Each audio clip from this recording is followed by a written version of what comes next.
Wine drinkers, I want you to listen up. Even though I've cleaned up my diet quite a bit over the last few years, I still like drinking wine. I mean, I still like having fun and relaxing and all of the cultural things that come with having a nice glass of wine with company or in the evening to help wind down. But I was getting headaches while I was drinking wine. It became more and more of a problem where I just stopped drinking it altogether until I found Dry Farm Wines. Dry Farm Wines curates all of these natural wines that use old world farming methods, dry farming, organic biodynamic practices, and they don't add any stuff to the wine either. Did you know that the FDA allows more than 70 different additives for wine treatment and processing in the United States? It's like no one's looking out for us except for Dry Farm Wines. Dry Farm Wines is a wine club that you can use and sign up for. I did it myself because it's incredible how different I feel when I drink their wine. Their wines are tested to be sugar-free and farmed organically and to be lower in sulfites, like no sulfites actually added during the production or bottling. And they only use wild yeasts and they're additive-free and they're really just how winemaking is supposed to be, and I love them. And I wanted to offer you a bottle for just a penny when you sign up for your first case of Dry Farm Wines. They'll deliver them to your door, and you can stop, cancel at any time with just the click of a button. It's so cool. You can choose a red box or a white box or a mixed box. They have rosés, they have sparkling. I am so in love with Dry Farm Wines. They're real, they're alive, and I don't get any headaches or hangovers when I drink them. They're amazing.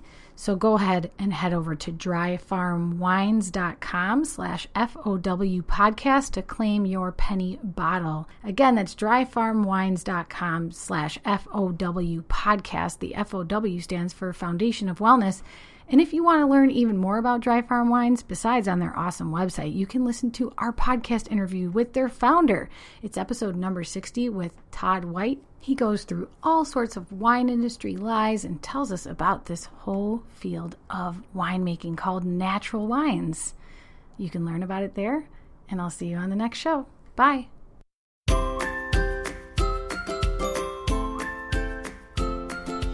You're listening to The Foundation of Wellness, a refreshing take on diet and lifestyle, with Jessica Dogert, a registered dietitian nutritionist, and Marissa Moon, a primal health coach. Hey everybody, it's me, Marissa Moon. I'm your certified primal health coach and host of today's Foundation of Wellness podcast. Thanks for being here. We have an awesome guest who has a pretty amazing story. She was a longtime vegan who desperately was looking for solutions about her health. And after 14 plus years being a vegan, and she finally turned to eating more meat and seafood in her diet. And she's here to share her story today. Real quick before we get into the interview though, you're running out of time to sign up for the Habits to Thrive Summit. That's right, it's airing October 28th through November 3rd, and you can listen to my talk on how anyone can achieve long-term results with intermittent fasting on October 29th for one day only. Actually, they're going to do a replay on November 2nd and 3rd, but no matter what, if you want to catch the video and all these other health experts, including Mark Sisson, the primal godfather himself, then you're going to have to register at habitstothrivesummit.com. Hope to see you there. So let me tell you about today's interview. I asked Heather on the show because I saw her YouTube video. Somehow I came across it. I don't even know how I did, but it says why I'm no longer a vegan anymore. And I got to hand it to her. That must have been really hard, and we talk about it on this brief episode. Her story is too important to share. I mean, I know so many people in my life who are considering a plant-based diet or a vegan diet because they think that their health is going to get better. But only 1 out of 5 vegetarian or vegans actually stay on that diet for the rest of their life. It's just not sustainable. Not to mention, it's really hard to do well or do properly, and that's why a lot of people drop out. But a lot of people stop eating that way because their body and their instincts are telling them it's not making them healthier, it's not improving their life, it's actually making them sicker, just like our guest today. But Heather still is very excited about plant-based eating and is a big way of life for her. She just eats meat and seafood now to supplement her diet and make sure she's getting all the nutrients she needs. I mean, she was suffering from everything like being cold all the time to being totally depressed, even suicidal, you guys. That is really scary stuff. I'm excited for you to listen, but just to tell you a little bit about her, she's classically trained as a chef specializing in plant-based cuisine. She's the author of Sweetly Raw Desserts Cookbook, and she's written 9 recipe ebooks, and she's the blogger behind Sweetly Raw. And driven by her own sweet tooth, her motto is have your cake and eat it too. So she really focuses on those guilt-free desserts. She's taught food classes around the world and been featured on TV shows across Canada and worked in all different parts of the food industry. But with yoga as her other passion, she's also a certified yoga instructor, and you can learn about her free yoga classes, recipes, and health on her YouTube channel, Heather Pace, and you can connect with her daily on Instagram at Sweetly Raw, and I'll include all of these in the show notes. I should mention that I really believe in a well-rounded diet that includes animal proteins at every meal or at least every day. We can only get certain nutrients from animals and not from plants. I mean, plants just have in these built defense mechanisms that make it harder to access the nutrients or make them bioavailable inside our bodies. And that's why nutrient deficiencies are so common when someone adopts a plant-based or vegan diet. If you slow cook your meats and you source them from a farm like Seven Sons Farms, I'll include a link in the show notes there for you as well. That's where I source my meat. Somewhere where they're practicing regenerative agriculture and the animals live outside and eat the diet they were intended to eat, then you don't have to worry about all of those scary things you hear about eating too much meat in your diet. Really, it's one of the staples of the healthiest, most nutrient-dense diets in the world, and I believe that humans are supposed to be eating those proteins. That is really what helps the body function properly. We talked a lot about nutrient density in episodes number 31 and number 32, and there you can learn about the types of foods that I believe we should be eating. And you just have to listen to your body. I mean, when you hear from Heather's story, she learned that certain nuts and raw vegetables just weren't working for her. There's a lot of people who can't digest raw vegetables, and that's just why they feel so bloated all the time if they try to eat a salad. I mean, these things are important. Times are changing. Our food system is changing rapidly, and that means the way that we respond to foods is going to be changing. Personally, I know what that's like because I had to give up gluten many years ago. It was hard for me, but it was worth it because the turnaround was so immediate and I could just live a better life and not worry about those GI symptoms anymore. So be careful with plant-based and vegan diets. When you're too focused on plant foods, it can be hard on the gut and you can develop nutrient deficiencies. So I really believe in an ancestral diet, and that's why I became a primal health coach. I think there's just so much we can learn about humans who lived long before us, and never before in history, besides for religious reasons, would a human deny themselves of animal foods. That would be the first thing that they go for because they knew that those were the ones that would give them the most robust immunity and reproductive abilities for the future of their lineage and their species. And so keep that in mind when you're looking for the healthiest diet.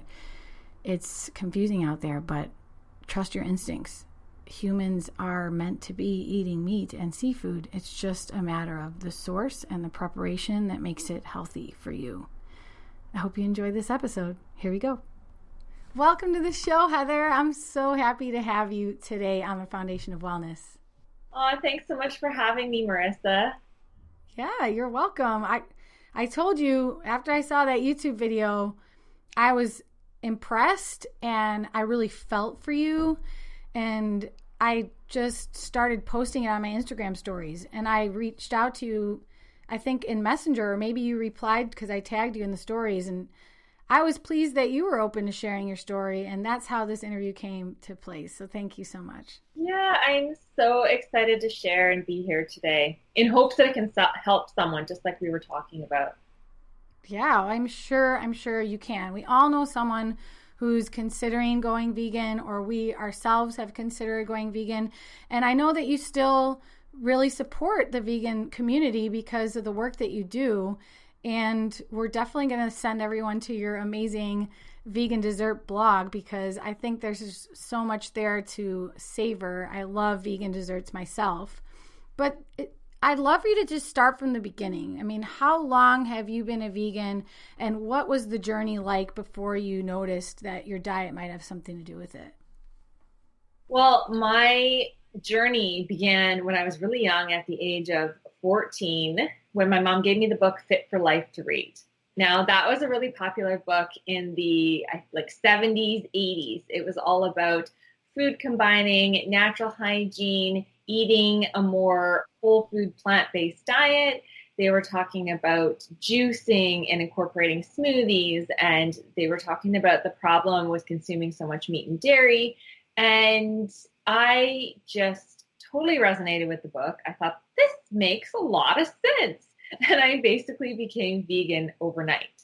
I started cooking for myself. Now, what I also have to mention here is that my dad is a hunter. I come from the northwestern part of Ontario in Canada, where it's very cold, and hunting is a way of life. Moose, deer, geese, all of that. Wow. And so that was very much like his diet, and my mom doesn't really cook.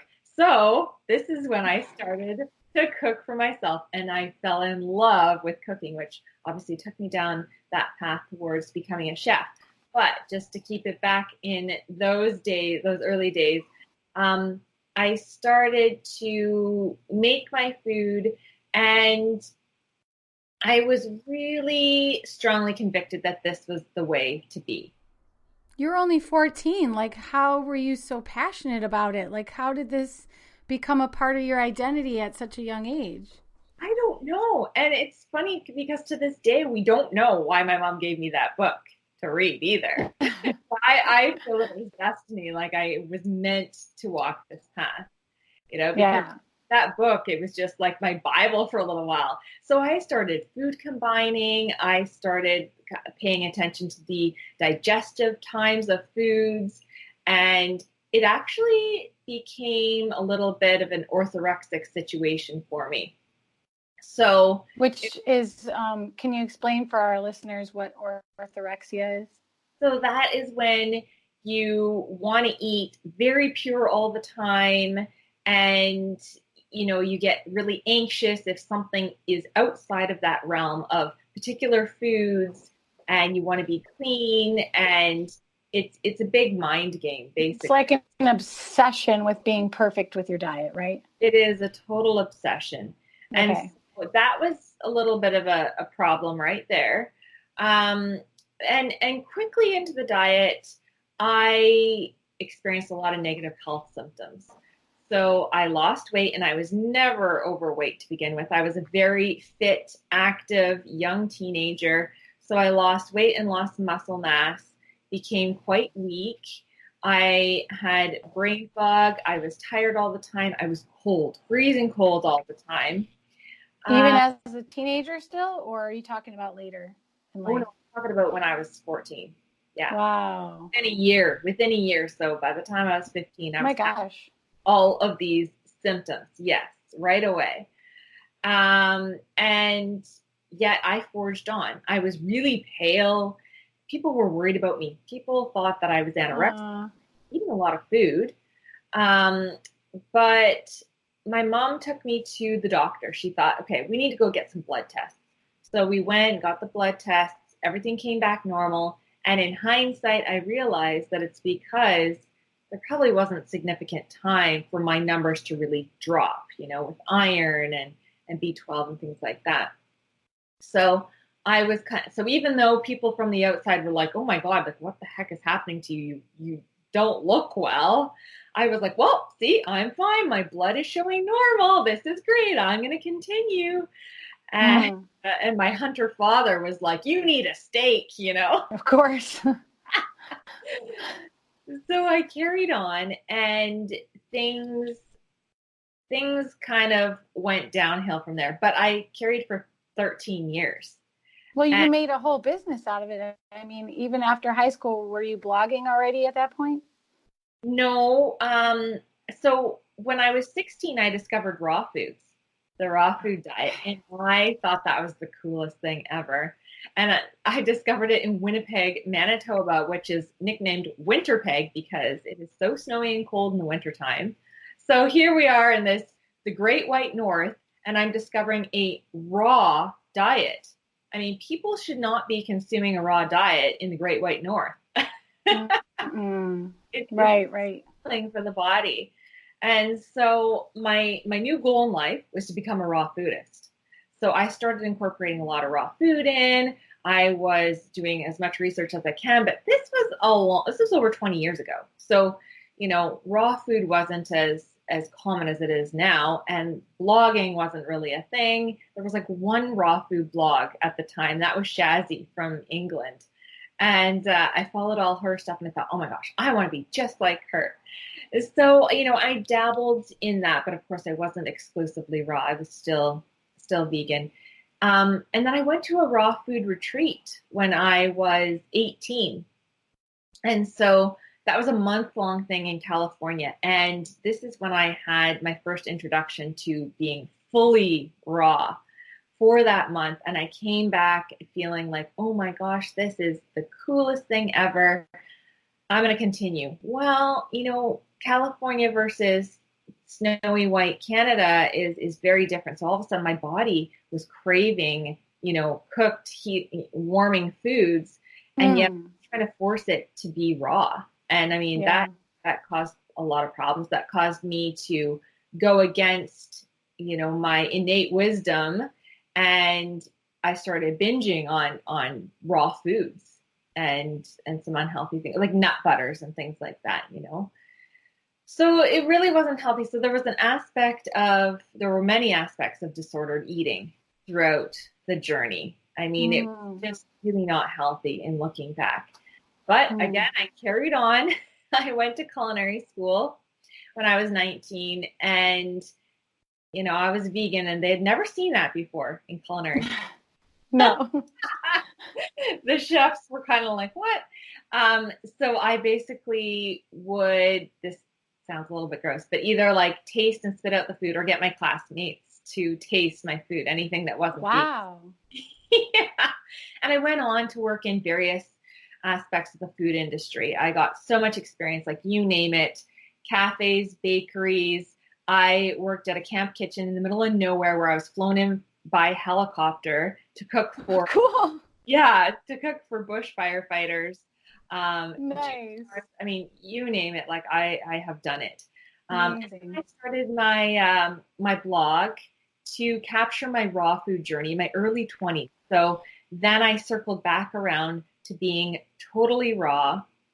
This was 10 years into my vegan journey. And this is when things really started to go downhill. So at the end of the third year, completely raw, I really hit a wall again. So all those symptoms that I was having in the beginning, like reared up with a vengeance again. And I had serious depression. I felt no more purpose to my life. I was sleeping all the time. I was crying all the time. I had so many digestive problems.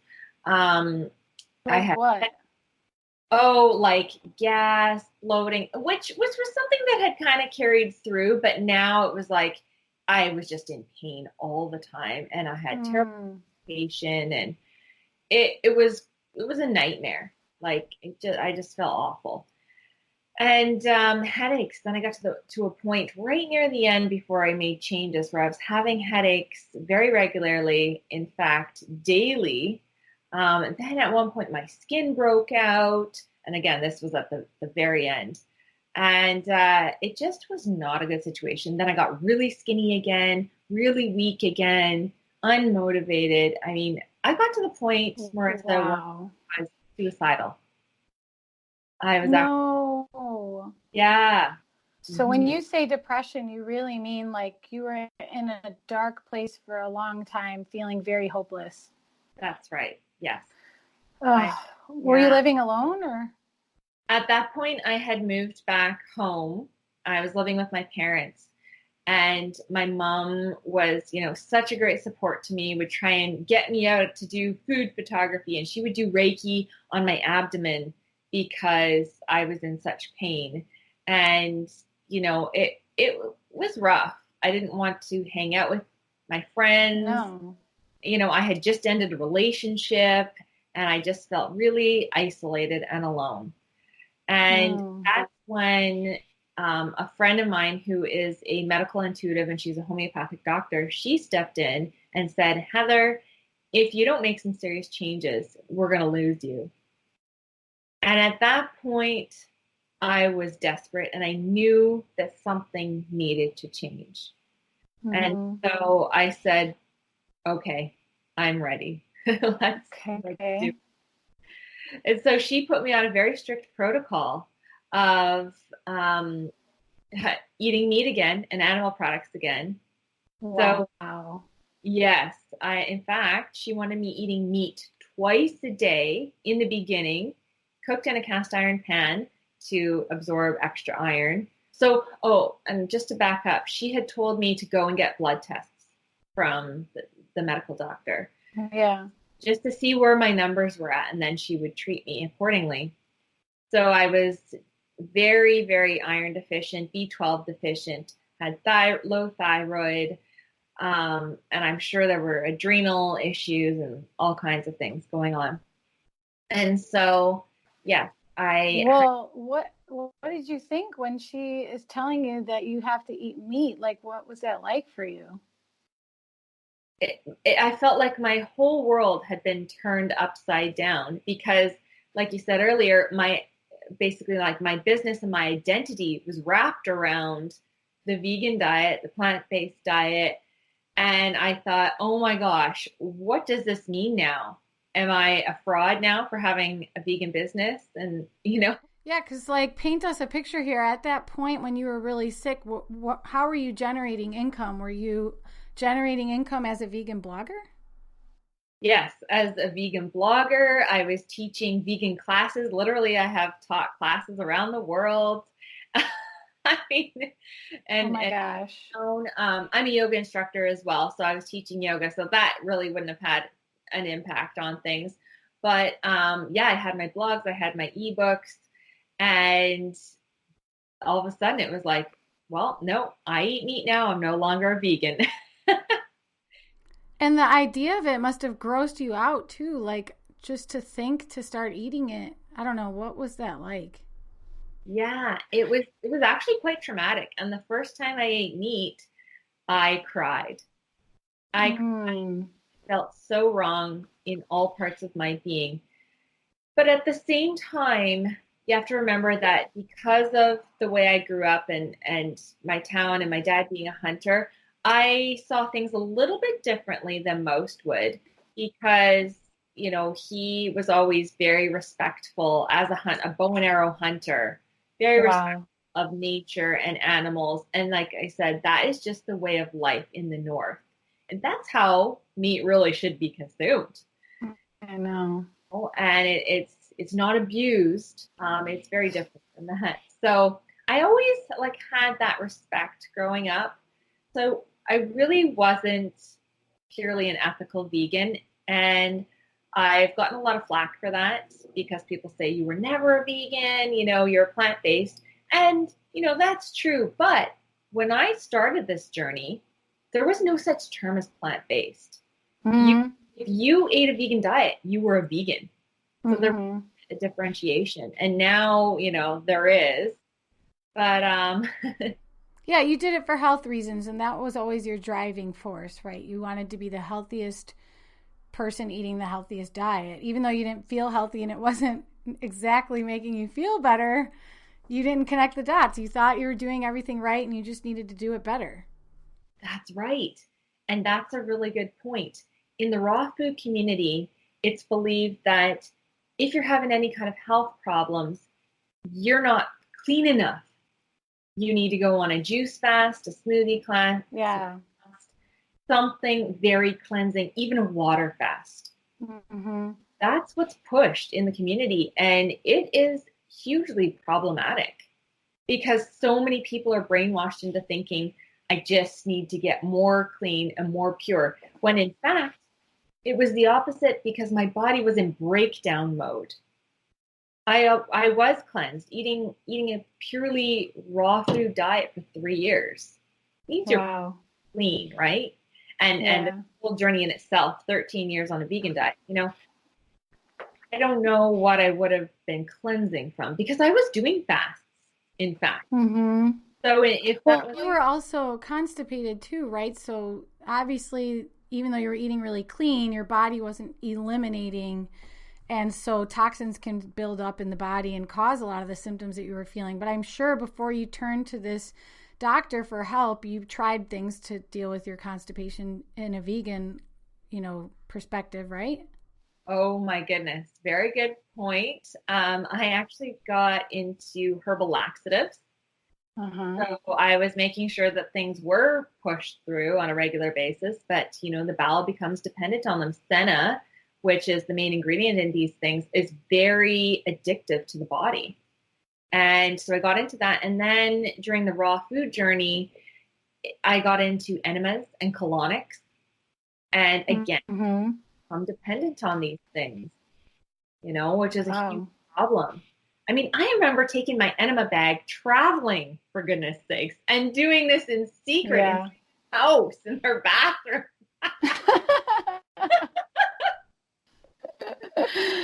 Wow. So here you are, finally ready to turn your health around and just take a chance and listen to this doctor. You probably kept it a secret and only told your parents, and you just tried meat. You said you were crying because it just felt like psychologically so wrong. But how did it make you feel physically? Like, did it take a while to feel better? What was going on there? Physically, I started feeling better quite quickly. It's amazing because my diet took a complete 180. So not only was I eating meat, I was eating fish, eggs, plain yogurt, vegetables, berries. All the other sweeteners in my diet were removed for a period of time. So sweet fruits, all the sweeteners, nuts and seeds, all of that stuff came out of the diet. Do you remember why? Do you remember why your doctor told you to get rid of those? She wanted me on a very low sugar diet and with no stimulants whatsoever. Okay. Because she has seen so many times where, stimulants, even on like a healing diet, can be a problem. And so it was literally like kind of ground zero, this very grounding, nourishing diet that she wanted. Yeah. And so I started feeling better quite quickly. I was taking homeopathic remedies at the same time, and my blood work started changing quickly. So, it wasn't just a placebo effect, like my body was changing. And so the headaches, the little outbreak on my face quickly vanished. What about your suicidal thoughts? I mean, that's my biggest concern at that time. How is your mental state changing? Yeah, so that probably took a little bit longer to change because it was so, I don't know, things were so off kilter. Yeah. But that changed as well. All of those, everything changed. Everything. Wow. My digestion got better. And it's funny because so many people say, oh, well, your body probably forgot how to digest meat, right? And I was able to digest it just fine, actually. My body didn't forget. 13 years is way too short a time for the body to forget. I feel like, ancestrally, I really do think that we're meant to eat some meat and some animal products. So our bodies really don't forget. And all of a sudden it was like, I think my body felt relieved, and from eating all this hard to digest raw food all the time, raw salads and the nuts and seeds, like that's hard to digest. And then my body was like, oh, yay, you're giving me food that I can break down, like cooked vegetables.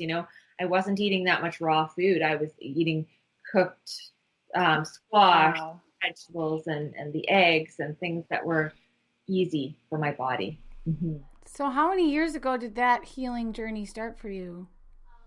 That was 9 years ago. Whoa, so you've been eating a plant-based diet with meat and seafood now for 8 years, 9 years? 9 years, yeah. Wow. So you stuck with it. You weren't just waiting for those test results to turn around. This is your life now, huh? This is my life now. And it feels so much better. Now throughout the 9 years, I've had strong vegan tendencies. And I find when I dip down into those, like I have to be careful because some of that disordered aspect will come back when I think like, oh, I'm just going to be vegan for a while. Or sometimes it's actually hard for me to push myself to eat meat, but I know that I feel best when I'm eating it. Okay, yeah. So you're saying your vegan tendencies are kind of speaking to you like that's not healthy. I should be eating mostly plants all day, or what kind of tendencies are you speaking of? Yeah, it's kind of a funny thing where I feel more drawn to a vegan diet. Even though I know that the meat is better for me, it's sort of, I think it comes from a disordered eating perspective of like, meat is very, it can be more heavy and grounding and nourishing, as where the vegan diet is very like light and airy. And Yeah. or if you are worried about weight and have the disordered thoughts, then it's easy to gravitate toward that to feel lighter, to feel like, oh, I'm going to be thinner, I'm going to lose weight. And I, Yeah. this time and time again, I know it's not just me. I've heard from countless people who feel like it's hard to eat meat. They don't want to, it's resistant to it. Oh, I went vegan and I lost so much weight. That's the common thing. That's the common thread. And so, especially for women, like it's scary. Mm-hmm. Well, now what is your business like? I mean, how open have you been with this, and how has it changed your life? It's really interesting because I spent about a 6 month period on my healing protocol, and then I shared it on the blog because I wanted to be transparent with people. I didn't want to feel like I was hiding this secret. I was scared, but I was amazed at the response. So many people commented on the blog post or emailed me privately saying, oh my goodness, I'm going through the same thing, Heather. I didn't realize what was happening to me.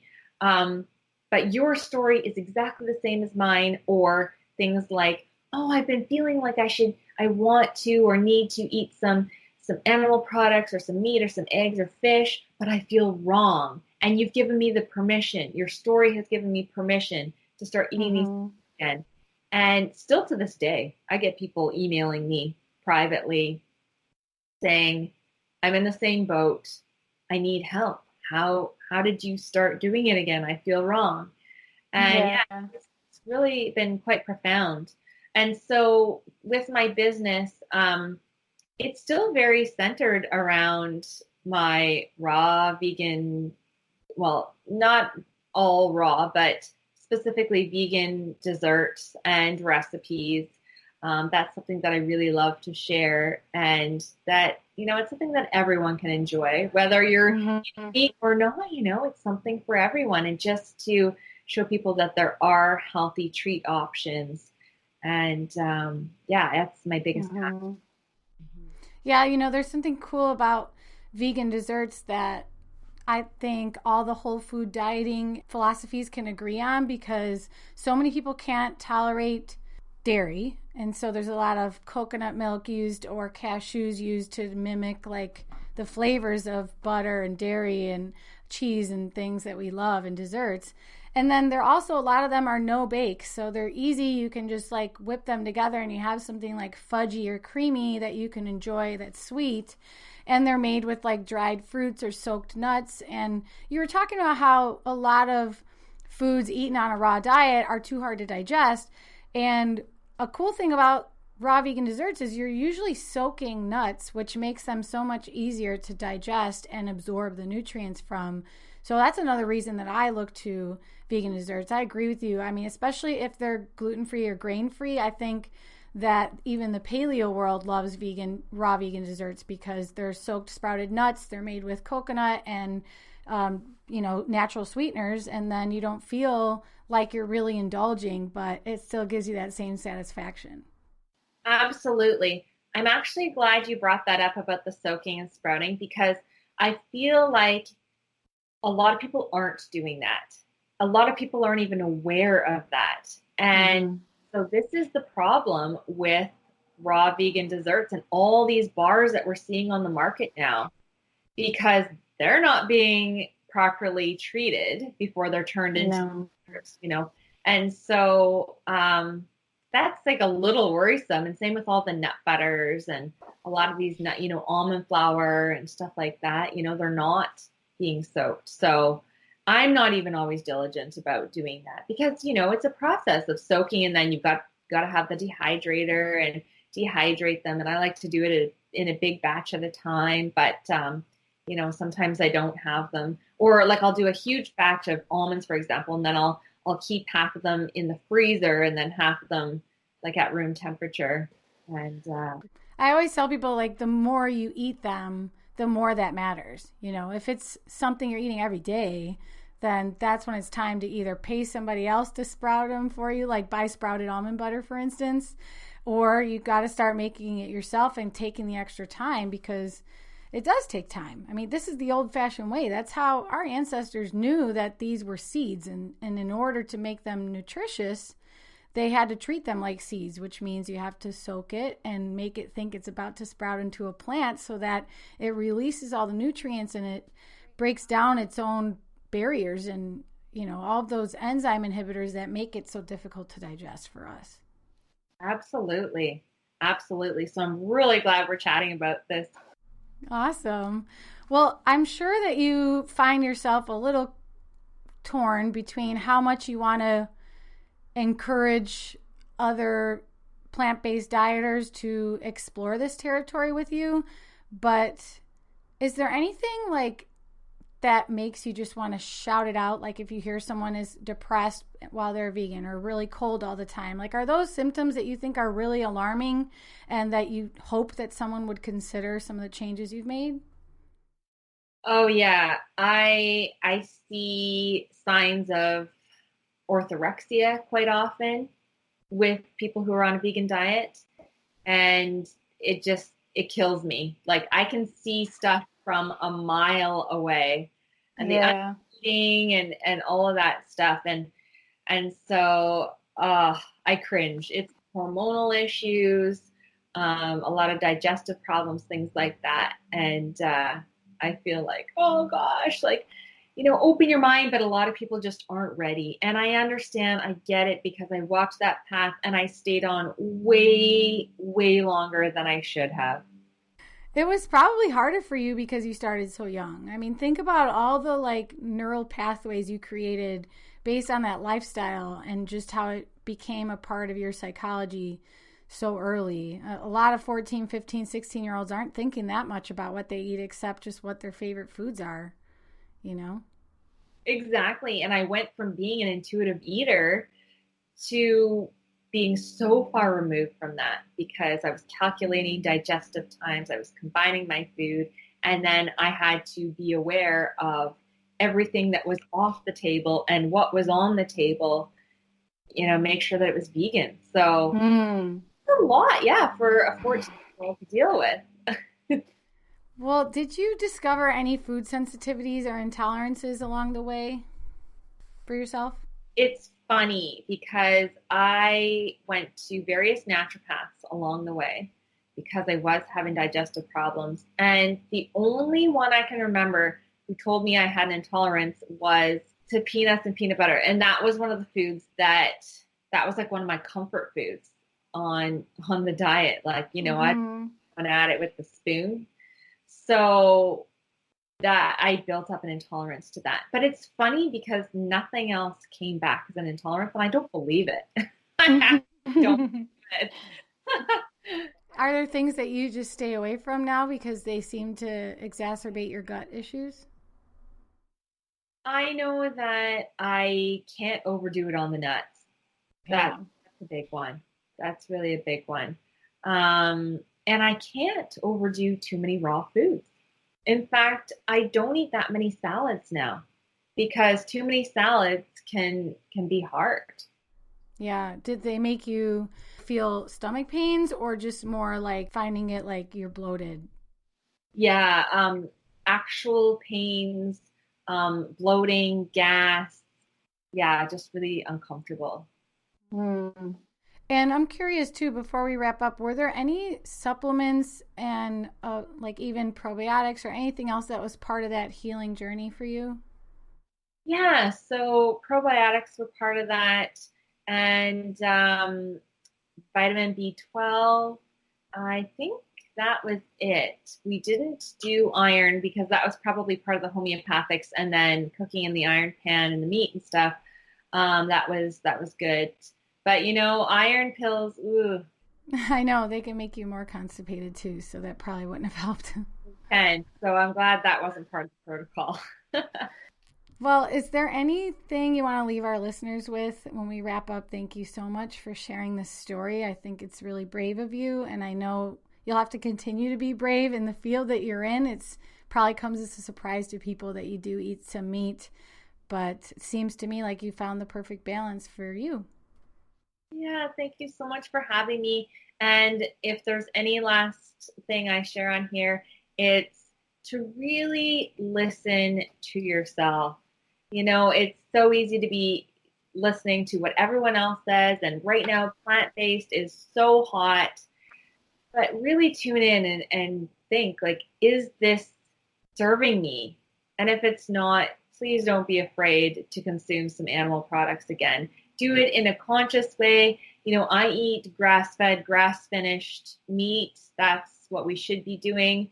And I really do think that that's in your best interest if you feel like you need to. Or even vegetarian, like having some eggs, in the diet can be helpful. Yeah, I'm all for that. And this applies to any diet, really. I mean, we can learn so much from your example because trying to be perfect when you discover a dietary philosophy like the paleo diet, and one that really my education is based on, if you start getting too obsessive with it, then you can never have grains again. You can never have anything with processed sugar in it again. You can never have anything from a restaurant because they're cooked in toxic oils. And it just can become psychologically stressful and damaging to your social life and your relationships.